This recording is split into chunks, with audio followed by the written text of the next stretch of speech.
Hello students, how are you? I am Abhinandan Dayal and I am bringing you this current affairs session on our platform Sandeep Sir DDA Digital। और आज हम करने वाले हैं जनवरी month का current affair. ठीक है, शुरू करते हैं। Who has been recently appointed as the chairman of 16th Finance Commission? ठीक है, तो 16th फाइनेंस कमीशन है जो इसका काम होता है रिकमेंडेशन करना। रिकमेंडेशन किस चीज़ का करना? देखो, दो तरह के टैक्सेस होते हैं, एक जो सेंटर का टैक्स होता है, एक जो स्टेट का टैक्स होता है। अब सेंटर के टैक्स में कुछ टैक्स ऐसे होते हैं जो डिविजिबल होते हैं। डिविजिबल मतलब in between centre and the state. अब जो ये फाइनेंस कमीशन होती है, ये क्या करती है कि टैक्स कैसे डिस्ट्रीब्यूट होगा उसका ना क्या करती है, उसका परफॉर्मा देती है। तो मैं कहूँ कि जैसे 100% टैक्स है सेंटर के, तो कितना परसेंट टैक्स सेंटर अपने स्टेट के साथ क्या करेगा, साझा करेगा, डिस्ट्रीब्यूट करेगा, उसकी रिकमेंडेशन कौन देता है? फाइनेंस कमीशन देता है। तो जैसे कि जनरली जो इससे पहले वाली फाइनेंस कमीशन थी जिसका नाम था 15th finance commission, 15th finance commission, जिसको आप वित्त आयोग भी बुलाते हो। ठीक है, तो फाइनेंस कमीशन का मतलब क्या होता है? वित्त आयोग।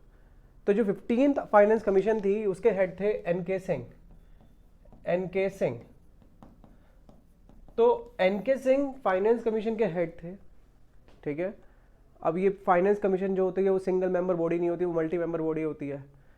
इसकी कुछ रिक्वायरमेंट होती है जिसके अगर अदर 4 मेंबर्स होते हैं, कोई इकोनॉमिक्स की फील्ड से होता है, कोई फाइनेंस की फील्ड से होता है, कोई पब्लिक एडमिनिस्ट्रेशन में जिसने बहुत ज़्यादा काम किया हो उस फील्ड से होता है।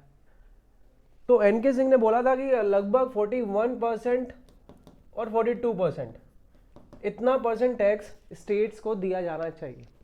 ठीक है, अब क्वेश्चन ये है कि 15th फाइनेंस कमीशन के चेयरमैन तो एनके सिंह थे। अब उनका जो ये फाइनेंस कमीशन है इसका टाइम पीरियड पूरा होने वाला है। अब नई फाइनेंस कमीशन चुनी गई है, तो ये कह रहा है कि उसका चेयरपर्सन कौन होगा।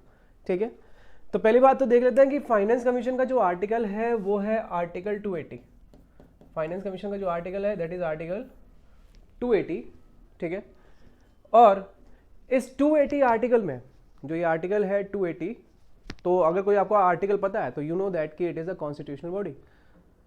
तो फाइनेंस कमीशन कैसी है? कॉन्स्टिट्यूशनल बॉडी है। ये जो भी रिकमेंडेशन करती है गवर्नमेंट उसे मान ही लेती है। ठीक है, तो इसने बोला कि यार अभी स्टेट को ज़्यादा फाइनेंस चाहिए, 44% चाहिए, तो माना जाएगा। क्वेश्चन ये है कि जो नई फाइनेंस कमीशन चुनी गई है इसका चेयरपर्सन कौन होगा? तो आंसर क्या है? अरविंद पनगरिया। और आपको पता होगा ये नाम आपने सुना भी है अरविंद पनगरिया को, क्योंकि ये क्या थे? ये वाइस चेयरपर्सन थे नीति आयोग के। नीति आयोग के क्या थे? वाइस चेयरपर्सन थे। और ये जो कमीशन है ये अगले 5 साल के लिए इस चीज़ को रिकमेंड करेगी, और इसका जो टाइम पीरियड शुरू होगा वो कब से कब होगा? 2026 से 2027। चलो सम अप करते हैं। तो फाइनेंस कमीशन एक कॉन्स्टिट्यूशनल बॉडी है, आर्टिकल 280 में इसका जिक्र किया गया है, एक मल्टी मेंबर बॉडी है। पिछली फाइनेंस कमीशन के चेयरपर्सन एनके सिंह थे और इस फाइनेंस कमीशन के चेयरपर्सन अरविंद पनगरिया है। ठीक है, और इसका काम क्या होता है? इसका काम होता है to give recommendation of divisible tax pool, कि कितना टैक्स डिस्ट्रीब्यूट होना है वो इसको रिकमेंड करना होता है, और बहुत ही इंपॉर्टेंट एक कॉन्स्टिट्यूशनल बॉडी होती है। हाँ, इसकी रेलिवेंस थोड़ी कम हो रही है in the time of NITI Aayog. NITI Aayog, planning commission, national development council, इसका हमेशा उससे क्या रहता है? कंपटीशन रहता है। तो कुछ लोग इसका क्या कहते हैं? क्रिटिसाइज भी करते हैं कि एक कॉन्स्टिट्यूशनल बॉडी किससे कम्पीट कर रही है? एक नॉन कॉन्स्टिट्यूशनल बॉडी से वो क्या कर रही है? कॉम्पीट कर रही है। ठीक है, चलो ठीक है, इसका आंसर हो गया Arvind Panagariya. Next, which country has recently filed a case against Israel at the International Court of Justice of genocide. ठीक है, तो आपको बताया इंटरनेशनल कोर्ट ऑफ जस्टिस का जो हेडक्वार्टर है that is in Hague. Genocide का मतलब क्या होता है? देखो बच्चों, जीनोसाइड का मतलब होता है कि you are killing a mass. जब आप बहुत सारे लोगों को मारते हो on the basis of race and something, तो उसे क्या बोलते हैं? जीनोसाइड बोलते हैं। जैसे कि अगर आपने देखा होगा एक होता है होमिसाइड। अगर आप एक बंदे को मारते हो दैट इज होमिसाइड। अगर आप खुद को मारते हो तो सुसाइड। अगर आप बहुत सारे बंदे को मारते हो तो दैट इज जीनोसाइड। ठीक है, तो अंतर आ गया ना, होमिसाइड, सुसाइड एंड जीनोसाइड। तो ये कह रहा है कि ऑब्वियसली इसराइल में जीनोसाइड हो रहा है, नहीं सॉरी, इसराइल क्या कर रहा है? पैलेस्टीन के साथ जीनोसाइड हो रहा है, वहाँ पर बहुत सारे लोगों को, मासूमों को मारा जा रहा है। तो हमास जो है वो एक तरह का एक ग्रुप है बहुत सारी कंट्री, देखो ये हमास अपने आप को एक पॉलिटिकल ग्रुप मानता है, हमास अपने आप को एक ह्यूमैनिटेरियन ग्रुप मानता है जो पैलेस्टीन के लोगों की बात करता है, और जो पूरे वर्ल्ड है हमास को टेररिस्ट मानता है। और जो इसने काम किया इसराइल के ऊपर, जो थाउजेंड्स ऑफ बॉम्ब इसने ब्लास्ट किए थे, तो ऑब्वियसली एक टेररिस्ट का काम होता है, ठीक है। तो अब क्वेश्चन ये है कि जो ये हमास है, अब ये तो ऑब्वियसली इसने जो कर दिया, बट जो पैलेस्टीन के लोग थे वो सभी के सभी हमास को सपोर्ट नहीं करते। They are living the casual life, जैसे तुम और मैं जी रहे हैं। और हमारी सरकार क्या कर रही है, it is none of our business. तो अगर कल को किसी की सरकार के साथ लड़ाई होती है, कल को हम पाकिस्तान के साथ हमारी लड़ाई होगी और इंडियन आर्मी पाकिस्तान में घुस गई, तो क्या हमें जितने पाकिस्तानी हैं सबको मार देना चाहिए, इंक्लूडिंग वीमेन, इंक्लूडिंग चिल्ड्रन? और यार सिर्फ लड़ाई हमारी आर्मी की आर्मी से है। तो बहुत सारी कन्वेंशन बोलती हैं कि भाई लड़ाई होगी तो सिविलियंस को टारगेट नहीं करना है, और बहुत सारी कन्वेंशन इसके बारे में है कि सिविलियंस को टारगेट नहीं करना है। बट इसराइल पैलेस्टीन में क्या हो रहा है, सिविलियंस टारगेट किए जा रहे हैं। तो एक कंट्री है जिसने क्या किया है, जिसने एक केस फाइल किया है अगेंस्ट द इसराइल कि भाई साहब ये इसराइल जो कर रही है वो गलत कर रही है, ठीक है। और उस कंट्री का नाम है साउथ अफ्रीका। अब आपके मन में डाउट आएगा, साउथ अफ्रीका तो यार बहुत दूर है, उससे क्या प्रॉब्लम हो रही है? देखो साउथ अफ्रीका में एक प्रॉब्लम थी, अपार्थाइड की प्रॉब्लम, वहां पे बहुत ज़्यादा रेसिज्म था, ठीक है। तो उसने इस चीज़ को भुगता हुआ है कि on the basis of gene, on the basis of race, on the basis of something, कुछ लोग किसी के राइट को डिनाई करते हैं, ठीक है। जैसे कि लेट्स टेक एन एग्जाम्पल, अगर मैं कहता हूं कि you are in Karnataka and people are just bias towards you because you are from Hindi state, तो would you gonna like it? नहीं, हम उसे पसंद नहीं करने वाले। तो उसी तरीके से सेम साउथ अफ्रीका, ओके। तो इसका आंसर साउथ अफ्रीका है। साउथ अफ्रीका ने ऐसा क्यों किया? बिकॉज अपार्थाइड सिस्टम वहाँ पे भी था, तो साउथ अफ्रीका नहीं चाहता। ऐसे बहुत सारे नेशन है, लाइक जापान। हाँ, आपने देखा होगा जापान को उसमें अमेरिका के केस में, कि जापान वही कंट्री थी जिसने अमेरिका का पर्ल हार्बर उड़ा दिया, और फिर जब उसके ऊपर 2 एटॉमिक बॉम्ब डाले तो जापान ने क्या किया, उसने एक कसम खाई उसने कि भाई साहब हम क्या करेंगे, अब हम ज़्यादा किसी गलत चीज़ों में पार्टिसिपेट नहीं करेंगे। और जापान इस पॉलिसी को फॉलो कर रहा है, वो बिल्कुल भी वो वेपन को क्या करना, वेपन को एक तरीके से असेंबल करना, ये सब चीज़ें उसने छोड़ दिया, आपने वो नहीं कर रहा है इतना ज़्यादा, ठीक है। वैसे हाँ, अभी चाइना के इन्फ्लुएंस को देखते हुए जापान भी अपनी पॉलिसी में चेंज ला रहा है, ओके। चलो इसका आंसर क्या हो गया? साउथ अफ्रीका, जो मैंने बताया वो यहाँ लिखा हुआ है, ठीक है। और देखो ये 1948 में genocide convention in light of its bombing campaign at Gaza, ठीक है। Next, recently which oceanographic research vessel of Indian Navy has embarked on the सागर मैत्री मिशन 4 to ओमान? तो एक सागर मैत्री मिशन है, एक सागर मैत्री मिशन है, और सागर मैत्री मिशन 4 है वो, जिसको ओमान भेजा गया है, ठीक है। ओमान भेज दिया गया उसे। तो ये कह रहा है कि किस रिसर्च वेसल को, ठीक है, किस समुद्र विज्ञान अनुसंधान पोत को कहाँ भेजा है हमने? ओमान भेजा है। तो ऑब्वियसली ओमान गया है तो रिसर्च पर्पस के लिए गया होगा। तो ये जस्ट एग्जैक्टली आपसे पूछ रहा है कि भाई बताओ वो कौन सा शिप था, रिसर्च शिप, जो कहाँ गया है? ओमान गया है। क्या करने गया है? मैत्री मिशन 4 पर गया है, ओके। और उसका नाम क्या है? INS सागर ध्वनि।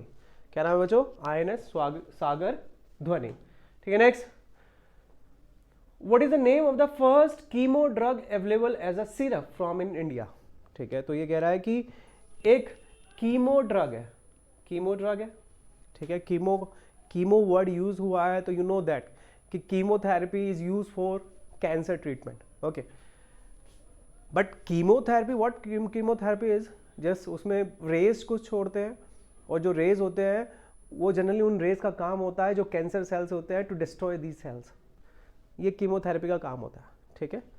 क्योंकि आपको पता ही है कुछ रेज ऐसी होती हैं जो जनरली आपके शरीर को भी पेनिट्रेट कर सकती है, और वो उस एग्जैक्टली जगह पे जाकर टारगेट कर सकती है जहाँ पर कैंसर पनप रहा है। तो कीमोथेरेपी से क्या होता है? Just destroy the cancer cells, okay. फिर आपने देखा होगा जब कीमोथेरेपी होती है तो बिल्कुल बाल वाल सब हटाने पड़ते हैं, और आपने देखा है वो सबने, युवराज सिंह को भी हमने देखा, ठीक है।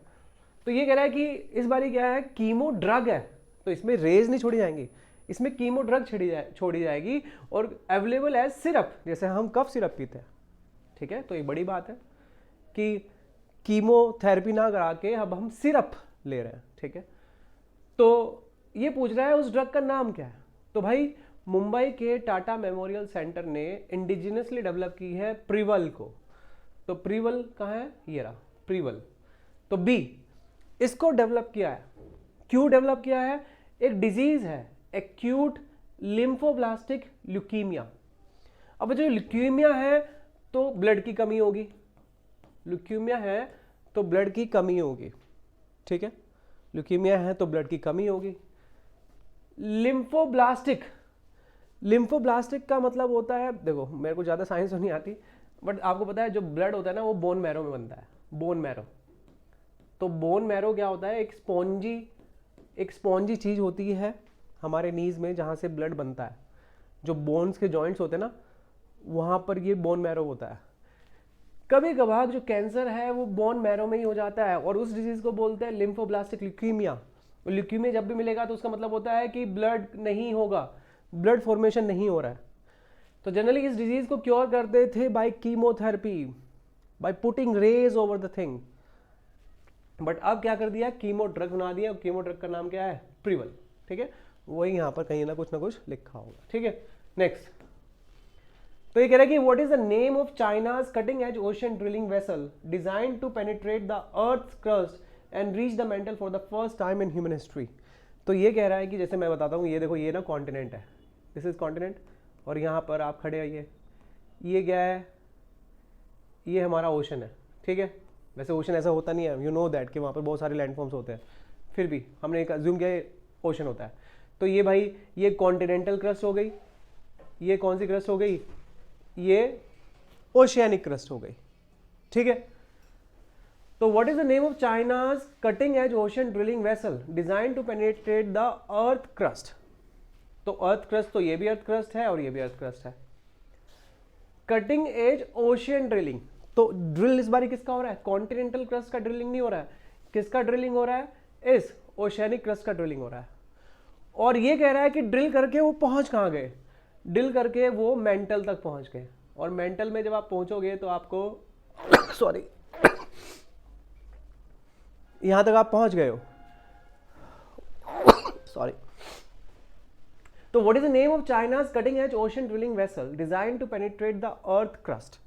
तो भाई एक वेसल है जो क्या करेगी? अब वेसल, एक वेसल है जो क्या करेगी? अब यहां से कुछ छोड़ेगी जो पेनिट्रेट करेगा और कहां तक पहुंच जाएगा? मेंटल तक पहुंच जाएगा। और ये सब पहली बार हो रहा है इन ह्यूमन हिस्ट्री। तो ये they are just asking the name कि वो कौन सा वेसल है that is going to do this, okay. And आपको पता ही है, मैंने आपको पहले भी जब मैं पढ़ाता हूं तो मैंने आपको बता रखा है कि इंसान का जो मैक्सिमम बस चलता है वो जनरली, अगर आप यहाँ पर हो कॉन्टिनेंट में हो, तो इंसान का मैक्सिमम जो बस चलता है वो यहाँ कॉन्टिनेंटल शेल्फ पे ज़्यादा चलता है, क्योंकि ये शैलो भी है। बट जब अब बात होती है ओपन सी की, अगर मैं ओपन सी की बात करूं तो यहाँ पर हमारा बस थोड़ा कम चलता है, क्योंकि ये ओपन सी है, यहाँ पर कोई भी चीज़ को फाइंड करना थोड़ा एक प्रॉब्लम की बात होती है। तो ये एक तरीके से ये कह रहा है कि ये एक बहुत बड़ा कोई लैंडमार्क है, और ये कौन सी है? इसका नाम है मेंगजियांग। क्या नाम है बच्चों इसका? मेंगजियांग, ठीक है, याद रख लेना। And it is very important question, put it as a VIP, okay. एक वीआईपी क्वेश्चन है, मैं बताता रहूँगा कि वीआईपी क्वेश्चन कौन सा है। छोड़ो, ये वो क्वेश्चन अच्छा हो सकता है, ये भी अच्छा क्वेश्चन है, और ये भी अच्छा क्वेश्चन है, मेरे को सारे अच्छे लग रहे हैं, ठीक है। चलो कुछ क्वेश्चन बहुत अच्छे होते हैं, जैसे कि इनमें से एक ये भी था, ठीक है। तो विच sports is being introduce in 2024 Khelo India youth game? अब जो खेलो इंडिया यूथ गेम होने हैं, ये कौन से खेलो इंडिया यूथ गेम है? 6th। अब आपको बताइए कि India does not do well in Olympics and Asia games comparatively, इतना बड़ा नेशन होने के बाद भी हम बहुत अच्छा नहीं करते। तो उसको अच्छा करने के लिए इंडिया में खेलो इंडिया यूथ गेम शुरू किए गए, जैसे कि 6th है। इस बारी जो यूथ गेम होना है वो 19 to 31 जनवरी को होना है। तमिलनाडु में ये चल रहा है, ठीक है। कहाँ कहाँ पर होगा? चेन्नई में होगा, त्रिची में होगा, मदुरई में होगा, कोयम्बटूर में होगा। बहुत अच्छा फैक्ट है ये। तो एग्जाम में ये भी पूछ सकता है कि खेलो इंडिया यूथ गेम कहाँ होने हैं, तो what you will say Tamil Nadu में होने हैं, ठीक है। अब ये कह रहा है कि खेलो इंडिया यूथ गेम में एक नया गेम शुरू हो रहा है, तो उस नए गेम का नाम क्या है? स्क्वैश। तो स्क्वैश एक गेम है जो शुरू हो रहा है खेलो इंडिया यूथ गेम में, और अगर हम यहाँ पे अच्छा करते हैं तो बहुत ज़्यादा चांसेस होंगे कि हम ओलंपिक में कुछ ना कुछ जीत के लाएंगे। तो it is a good move, okay. Next, Veer Bal Diwas जो ऑब्जर्व होता है 26 दिसंबर को। आपको बताइए 25 दिसंबर को कौन सा डे ऑब्जर्व होता है? 25 दिसंबर good governance day, good governance day. तो क्रिसमस के दिन हमारे इंडिया में क्या मनाते हैं, गुड गवर्नेंस डे। और ये क्या बनता है, अटल बिहारी वाजपेयी की याद में बनता है, अटल बिहारी वाजपेयी जी की याद में बनता है, वाजपेयी जी, ठीक है, उनकी याद में ये बनता है, ठीक है। एंड 26 जैन को हम वीर बाल दिवस मनाते हैं। वीर बाल दिवस में क्या हुआ था, एक गुरु थे सिख लोगों के एक गुरु थे जिनका नाम था गुरु गोविंद सिंह। उनके बच्चों को शहादत दी गई थी। शहादत क्यों, औरंगजेब के खिलाफ उन्होंने आवाज़ उठाई थी, तो औरंगजेब ने क्या किया, उनके 4 बच्चों को किल करा दिया, मरवा दिया, ठीक है। अब वो 4 बच्चे कौन थे, इसका नाम तो शायद हमारे एग्जाम में नहीं पूछा जाता, वैसे पता लगा लेते हैं, जोरावर, फतेह सिंह, जय सिंह और कुलवंत सिंह। तो ये क्वेश्चन तो शायद नहीं आएगा, बट वीर बाल दिवस में किन के बच्चों को किल किया गया, तो वो कौन थे, गुरु गोविंद सिंह जी को, ठीक है। इनके बच्चों को क्या किया गया, किल किया गया, ठीक है। तो याद रखना, और किल किसने कराया, औरंगजेब ने। तो जो आई थिंक औरंगजेब की डेथ हो गई थी इन 1707 औरंगजेब की डेथ हो गई थी। और आई थिंक गुरु गोविंद सिंह जी की डेथ हुई थी इन 1708 में इनकी डेथ हो गई थी, ठीक है। एक बार ये फैक्ट को चेक कर लेना, ये तो पक्का है 1707, okay. Next, India's first Himalayan air safari was launch from which Indian state. Himalayan safari, तो आपको क्या करेंगे, they will put you in helicopter, ठीक है, you can hire an helicopter, जैसे भी होता होगा, जो भी प्रोसेस होता होगा, तो they will take you to the Himalayan ride. और आपको पता ही है कि अगर आप पैदल जाएंगे तो there will be some places that is unexplored, but if you go to the helicopter, if you go with the helicopter, तो यू कैन सी कि कुछ ऐसी जगह पर आप जाएंगे दैट इज अनहिंडर्ड, जहां पर अभी तक इंसान नहीं पहुंच पाया, तो you can see that. Like if you go to the Mussoorie, you we all know that कि there is a place George, क्या कहते हैं वो, George hill and I don't know mount George, पता नहीं, एक बहुत अच्छा टूरिस्ट प्लेस है मसूरी में ना, जॉर्ज करके ना, George Everest, yes George Everest. तो George Everest is a beautiful place, और जॉर्ज एवरेस्ट पे क्या हो रहा है, वहाँ पर हम सब जा रहे हैं बिकॉज इट इज़ एक्सेसिबल, वहाँ पर पैदल चल के जाया जा सकता है। बट कुछ प्लेसेस अभी भी मसूरी में ऐसी होंगी कि that is not accessible through through legs, आप नहीं जा पाओगे वहाँ पर, थ्रू कार और समथिंग ना, तो उसको आप हेलीकॉप्टर से वो आपको दर्शन कराएंगे, दैट इज़ हिमालयन सफारी। अब ये कह रहा है कि कहाँ पे शुरू हुआ है, तो भाई ये शुरू हुआ है हमारे उत्तराखंड में, ठीक है, Uttarakhand. On December 16, 2023, the first Himalayan air safari was launched from Uttarakhand. Uttarakhand has the first state in the country to start gyrocopter adventure. Gyrocopter क्या होता है? देखो gyrocopter is like, आपने देखा होगा एक सिंगल बंदा ना, एक सिंगल बंदा ऐसा कुछ होता है, ये हेलीकॉप्टर है, यहाँ पर एक सिंगल बंदा बैठा हुआ है, ठीक है, ये सिंगल बंदा बैठा हुआ है, और पीछे यहाँ पर क्या है, यहाँ पर पंखड़ियाँ घूम रही हैं, ठीक है, ये पंखड़ियाँ घूम रही हैं, ओके, और नीचे यहाँ पर पहिए हैं, इसे गायरोकॉप्टर बोलते हैं। तो उत्तराखंड एक पहला स्टेट बना जहाँ पे गायरोकॉप्टर का यूज़ करता है। इसे हेलीकॉप्टर से थोड़ा सेफ माना जाता है। हेलीकॉप्टर में इंजन फेल होने के केस में बहुत ज़्यादा चांसेस है कि आप मरोगे। इसमें ऐसा है कि आप अगर इंजन फेल भी हो जाता है तो शायद आप बच जाओ, तो इसे थोड़ा सेफ माना जाता है गायरोकॉप्टर, ठीक है, ओके। चलो नेक्स्ट क्वेश्चन। तो एक जॉइंट मिलिट्री एक्सरसाइज होनी है, desert cyclone is conducted between India and which country. एक डेजर्ट साइक्लोन करके एक्सरसाइज होनी है, इंडिया और किस कंट्री के बीच में होनी है। ये जो एक्सरसाइज हो रही है इस बार कहाँ हो रही है, महाजन राजस्थान में हो रही है, महाजन राजस्थान में हो रही है ये एक्सरसाइज ना, महाजन राजस्थान। तो एक चीज़ तो ध्यान देने वाली यही है, एक चीज़ तो यही ध्यान देंगे कि ये कहाँ हो रही है, महाजन राजस्थान में हो रही है, महाजन राजस्थान में हो रही है, ओके। और किस कंट्री के बीच में हो रही है, इंडिया और यूएई के बीच में हो रही है। तो इसका आंसर क्या हो गया, सी। बहुत इंपॉर्टेंट, वीआईपी। तो बड़ा सिंपल सा क्वेश्चन आता है, बहुत ही ज़्यादा फैक्चुअल है। दे विल आस्क यू कि भाई डेजर्ट साइक्लोन एक्सरसाइज कहाँ हो रही है, तो यू विल टेल कि राजस्थान में हो रही है। किसके बीच में हो रही है, इंडिया एंड यूएई के बीच में हो रही है, ठीक है। Next, India has started its tenure as a member of united state statistical commission for how many years. तो एक यूनाइटेड नेशन का स्टैटिस्टिकल कमीशन है जो पूरे वर्ल्ड में जितनी भी स्टैटिस्टिकल बॉडीज़ हैं उनको रिकमेंड करता है the fair practices of statistics. अब ये कह रहा है कि इंडिया इस रेप्यूटेड और high class world class organization का पार्ट बना है फॉर हाउ मेनी ईयर्स, ठीक है। तो बच्चों ये है, अब ये कह रहा है कि it is a supreme body of global statistical system, it was establish in year 1947। थोड़ा सा इसके बारे में बता रहा है, 1947 में हुआ था। This commission includes 24 member countries of the United nation. India last become a member of statistical commission इन 2004, और 2004 के बाद अब बनेगा, ठीक है। अब ये कह रहा है कि कितने साल के लिए, तो ये बताओ होता है 4 साल के लिए, for 4 years we gonna do this. Okay next, India's first submarine tourism will be started in which state. India के एक सबमरीन टूरिज्म है, ठीक है। India's first submarine tourism will be started in which state. Submarine tourism आपको पता है, submarine में जाना है तो इंडियन नेवी ज्वाइन करनी पड़ेगी, ऐसा आपको पता ही है। हाँ, इंडियन नेवी। और अगर आपने देखा होगा, अगर आपको सबमरीन में फिर भी घूमना है तो you will spend a lot of money. बहुत सारी प्राइवेट कंपनीज हैं, लाइक हमारे इंडिया में हो है या नहीं है, बहुत सारे फॉरेन में बहुत सारी कंट्रीज है, कंपनीज हैं जो प्राइवेटली सबमरीन को होल्ड करती है और वो आपको पानी में लेके जाएंगी। इंडिया में पहली बार शुरू हो रहा है, ये कह रहा है कि कौन से स्टेट से शुरू हो रहा है, तो वो गुजरात से शुरू हो रहा है। This project has been started around Bet Dwarka,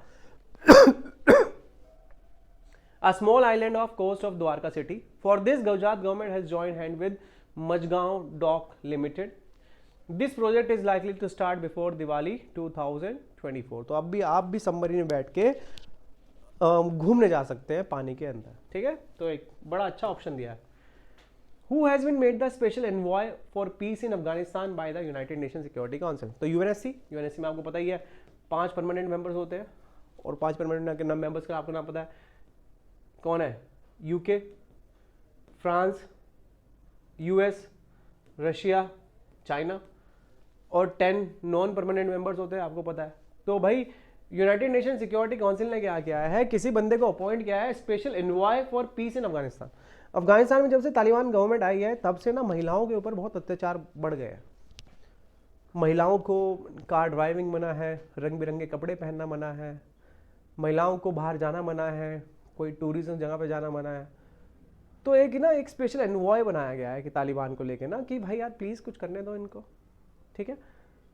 ये जो बिल्कुल ही आप बिल्कुल एक ही तरीके से क्या कहते हैं ख़त्म कर दे रहे हो लिबर्टी को, तो थोड़ा सा कुछ करने दें।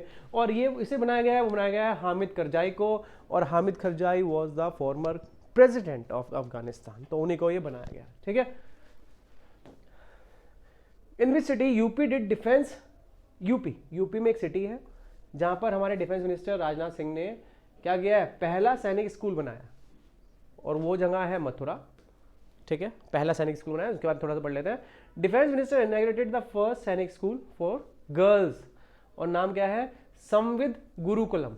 ये बहुत इंपॉर्टेंट है, वीआईपी, इसे याद करना, संविद Gurukulam in Vrindavan, Mathura and UP. The government had taken the initiative to establish 100 new सैनिक school in 2019, out of which 42 school have been established. तो गवर्नमेंट ने इनिशिएटिव लिया था कि भाई मैं कम से कम 100 स्कूल बनाऊंगा सैनिक स्कूल, और बहुत अच्छा इनिशिएटिव है। इंडिया जैसी कंट्री में जहाँ स्कूल्स की बहुत ज़्यादा जरूरत है, वहाँ पर गवर्नमेंट और स्कूल्स होंगे तो आपको पता ही है कितनी अच्छी क्वालिटी होगी, नहीं? जैसे आपने नवोदय का देखा होगा, सैनिक स्कूल देखा होगा, RIMC टाइप ऑफ स्कूल्स आपने देखे हैं, तो बहुत अच्छे स्कूल चल रहे हैं ये, ठीक है। तो ऐसे स्कूल बनाएंगे तो ऑब्वियसली हमारा देश ऊपर जाएगा, और ये कभी कहाँ बना है, मथुरा में ये बना है, ठीक है। Next, which country assume the BRICS chairmanship with the motto strengthening multilateralism for equitable global development security. Which country assume the BRICS chairmanship, BRICS chairmanship को किस कंट्री ने अज्यूम किया है, और मोटो क्या लिया है, स्ट्रेंथनिंग मल्टीलेटरलिज्म। देखो दो वर्ड होते हैं, यूनिलेटरलिज्म होता है, जैसे कि अगर कोई आप सिर्फ सिंगल हैंडेडली कोई डिसीजन ले दे रहे हो, जैसे कि यूएस को लगता है कि वो सही है, तो जब भी वो कहता है कि इंडिया को कहता है कि रशिया से ऑयल मत खरीदो, दैट इज यूनिलेटरल डिसीजन। ये बाइलेटरल नहीं है, ये यूनिलेटरली वो बोला है कि आप मत लो। आपको पता है कि India is a huge country, India is a country with a huge population, तो we are having so many people to feed, and somebody is just dictating us कि भाई you should not buy oil from the Russia, and it is not a good thing, it is against multilateralism। ऐसे ही Russia के ऊपर भी बहुत सारे sanction लगाए जाते हैं कि you are doing wrong, you are fighting with Ukraine, you should not do this, हम इनसे बात नहीं करेंगे, we will put sanction over it। तो that is something unilateralism। और multilateralism में क्या होता है, when सभी लोग मिलकर डिसीजन लेते हैं, like UN is a sign of multilateralism। But अगर यूएन के नाम पर यूएस की चल रही है तो देन इट इज यूनिलैटरलिज्म। तो समझ रहे हैं ना, जब किसी की हेजीमनी होती है दैट इट इज यूनिलैटरलिज्म। और अच्छा क्या है संसार के लिए? मल्टीलैटरलिज्म, जहां पे सभी को सुना जाए कि व्हाट इज हैपनिंग। ओके, तो चलो ठीक है, ये कह रहे हैं कि strengthening multilateralism, equitable global development and security. ठीक है, तो जनरली इस बार की जो ब्रिक्स चेयरमैनशिप है वो रशिया के पास है, और ये कह रहा है कि किसने ये लिया है मोटो, तो रशिया ने लिया है, क्योंकि रशिया तो यूनिलैटरलिज्म से बहुत दुखी है। यूएस की बहुत ज़्यादा चलती है, रशिया की चलती नहीं है, तो Russia want a multilateral world. ठीक है, अब ब्रिक्स की बात हुई है तो देखो आपको पता ही है कि जो ब्रिक्स है, एक व्यक्ति थे जिम नील एक व्यक्ति थे जिन्होंने ये ब्रिक्स का कॉन्सेप्ट पहली बार बोला। ऐसे बोला कि ये कंट्री ना कुछ आगे फ्यूचर में कुछ अच्छा करेंगे। ठीक है, फिर क्या हुआ, 2006 में 4 country brick, Brazil, Russia, India, China, इसके फॉरेन मिनिस्टर आपस में मिले कि हाँ चलो यार ऐसा करते हैं, ग्रुपिंग बनाते हैं। फिर क्या हुआ, फिर 2009 में पहली बार इनकी मीटिंग होती है रशिया में, पहली बार इनकी मीटिंग होती है रशिया में as BRIC, Brazil, Russia, India, China. अभी ये ब्रिक्स नहीं बना है। फिर क्या होगा 2010 में, अब इस बारी कौन ऐड हो जाएगा? साउथ अफ्रीका ऐड हो जाएगा, साउथ अफ्रीका ऐड हो जाएगा 2010 में। और अभी आपने देखा होगा 2024 में क्या हो रखा है, कुछ नई कंट्रीज ऐड हुई हैं, जैसे कि इजिप्ट, जैसे कि ऐड हुई है इसमें इथियोपिया, ये दोनों अफ्रीकन नेशन है। एशिया से कौन ऐड हुआ है? Iran, UAE, Saudi Arabia, Saudi Arabia. तो अब टोटल कितनी हो गई है? Egypt, Ethiopia, Iran, UAE, Saudi Arabia और 5 के ऊपर थी, तो टोटल आपकी 10 के अराउंड हो गई है। ठीक है, चलो फिर शुरू करते हैं। तो एक बंदे थे जिम ओ'नील, जिन्होंने पहली बार इस कॉन्सेप्ट को डेवलप किया कि भाई ये जो कंट्रीज हैं इनके अंदर पोटेंशियल है कि आगे जाके ये वर्ल्ड को रूल करेंगी। फिर 2006 में इन कंट्रीज ने सोचा कि हाँ चलो क्यों ना हम एक ऐसा ग्रुप बनाएं, तो इनके फॉरेन मिनिस्टर मिले इन 2006। ठीक है, at the side line of G20 meeting. फिर 2-3 साल लग गए, इन्होंने अपना पहला समिट किया इन 2009 एज ब्रिक, BRIC। फिर 2010 में साउथ अफ्रीका जुड़ गया, तो ये बन गया ब्रिक्स। और फिर अब से अब तक ऐसे ही चलता आ रहा था, ब्रिक्स ही चलता आ रहा था। जो मेंबरशिप है, जो चेयरमैनशिप है, वो क्या कर रही थी? रोटेट कर रही थी। अब रशिया ने क्या किया? रशिया ने इसमें कुछ नए मेंबर्स को, या इन सब ने मिलकर नए मेंबर्स को ऐड किया, और ये कुछ नए मेंबर्स हैं जिसमें पाकिस्तान को ऐड करने की बात भी हो रही थी, बट इंडिया के अपोजिशन से ऑब्वियसली पाकिस्तान को ऐड हम उन्हें नहीं देंगे। ठीक है, एक कंट्री को हमने ऑफर किया कि भाई तुम ऐड हो जाओ, उस कंट्री का नाम है अर्जेंटीना, उसने मना कर दिया कि हमें ब्रिक्स की मेंबरशिप नहीं चाहिए। ठीक है, चलो ठीक है। अब जनरली इसको हम बोलेंगे ब्रिक्स प्लस। अब ये क्या बन गया है? अब ये बन गया है ब्रिक्स प्लस, क्योंकि नई कंट्री ऐड हो गई है तो ब्रिक प्लस। वैसे ऐसा कुछ होता नहीं है, नाम इसका ब्रिक्स भी रह सकता है, it is up to them only. ठीक है, बट फिर भी आप इसे ब्रिक्स प्लस बोल सकते हो। ठीक है, next, who has been honoured with MS Swaminathan award for contribution as a scientist and extension specialist in the field of agronomy. Agronomy मतलब एग्रीकल्चर साइंस की फील्ड में MS स्वामीनाथन अवार्ड मिलता है, क्योंकि he is considered as the father of Indian green revolution, father of Indian green revolution. और आपको पता है दुनिया में कौन है father of green revolution? Norman Borlaug. Norman Borlaug, spelling गलत हो सकती है बट नाम सही है। Norman Borlaug and father of Indian green revolution कौन है? MS स्वामीनाथन। तो एक अवार्ड दिया जाता है इन फील्ड ऑफ एग्रोनॉमी। ये पूछा किसको दिया, तो आंसर क्या है? BR काम्बोज, इनको दिया, BR काम्बोज। और ये कौन है? चौधरी चरण सिंह, हरियाणा एग्रीकल्चर यूनिवर्सिटी के वाइस चांसलर है, VC है, उनको ये अवार्ड दिया क्योंकि उन्होंने एग्रीकल्चर की फील्ड में कुछ अच्छा किया होगा। ठीक है, next, हुत्ती rebels believed to be based who are allegedly responsible for the drone attack on a chemical tanker MV Camp Pluto। तो भाई एक केमिकल टैंकर था MV Camp Pluto, उस पर किसने अटैक कर दिया? हुतीज। हुतीज आपने देखा होगा, अभी वो इंडियन बेस एक शिप थी जिसमें 15 इंडियन फंसे हुए थे, जब हमारे मार्कोस जो थे जो छुड़ा के लाए, वो भी हुतीज का काम था। अब ये कह रहा है कि ये जो हुती रेबल्स हैं, ये जो एक तरह के लुटेरे हैं, वैसे तो ये रेबल्स हैं अपनी गवर्नमेंट के, तो इनकी जो गवर्नमेंट है वो यमन है, तो ये यमन के रेबल्स हैं। अब रेबल्स हैं तो भाई ऑब्वियसली इनका काम है रेबेलियन करना, आंदोलन करना। और आंदोलन के लिए चाहिए पैसा। जैसे आपने देखा होगा हमारे यहाँ पर भी एक संस्था थी HRA, Hindustan Republican Association, Ram Prasad Bismil, Ram Roshan Lahiri, ये सब लोग HRA, हिंदुस्तान रिपब्लिकन एसोसिएशन, 1924 और 1925 में काकोरी कांड हुआ, जब हमने काकोरी की रेल लूट ली। तो भाई obviously if you are a rebel you need money. तो HRA did the same what they did, कि उन्होंने काकोरी को लूट लिया, तो they also do the same. But HRA और हुती में मैं कंपैरिजन नहीं कर रहा हूँ, but I am telling you कि अगर आप रेबिलियन करते हो तो यू नीड मनी। अब ये क्या कर रहे हैं, they are also doing money. HRA और Houthi they are two different thing, but I just telling you कि अगर रेबिलियन करना होता तो पैसे चाहिए होते हैं, ठीक है। तो जैसे हमें, क्योंकि हमारे लिए बहुत अच्छा काम किया उन्होंने, हमारे लिए देश की आज़ादी के लिए लड़े, तो हमारे लिए काकोरी बहुत अच्छी चीज़ है कि उन्होंने बहुत अच्छा किया, ठीक है। बट कोई अगर हमारे अगेंस्ट करेगा तो अब इस बार तो मार्कोस भेजेंगे, ठीक है। तो ये कौन, हुती रेबिलियन किससे जुड़ा हुआ है, वो यमन से जुड़ा हुआ है। और जो HRA वाले जो डकैती करते थे उसको स्वदेशी डकैती बोला जाता था, स्वदेशी डकैती, ठीक है। Okay, what is the name of the scheme introduced by ministry of social justice empowerment to empower SC student. SC student को एम्पावर करने के लिए ministry of social justice and empowerment इसने एक स्कीम शुरू की है, उसका नाम क्या है, श्रेष्ठ स्कीम। क्या नाम है बच्चों, श्रेष्ठ। The ministry of empowerment launch श्रेष्ठ स्कीम। श्रेष्ठ की फुल फॉर्म देख लेते हैं, scheme for residential education for student in high school in targeted areas. तो श्रेष्ठ की फुल फॉर्म क्या है, एक residential school for student high school education देने के लिए इन अ टारगेटेड एरिया, वो श्रेष्ठ है। और जनरली ये शुरू किया गया है किसके लिए, SC कम्युनिटी के लिए, और इसका नाम क्या है, श्रेष्ठ, ठीक है।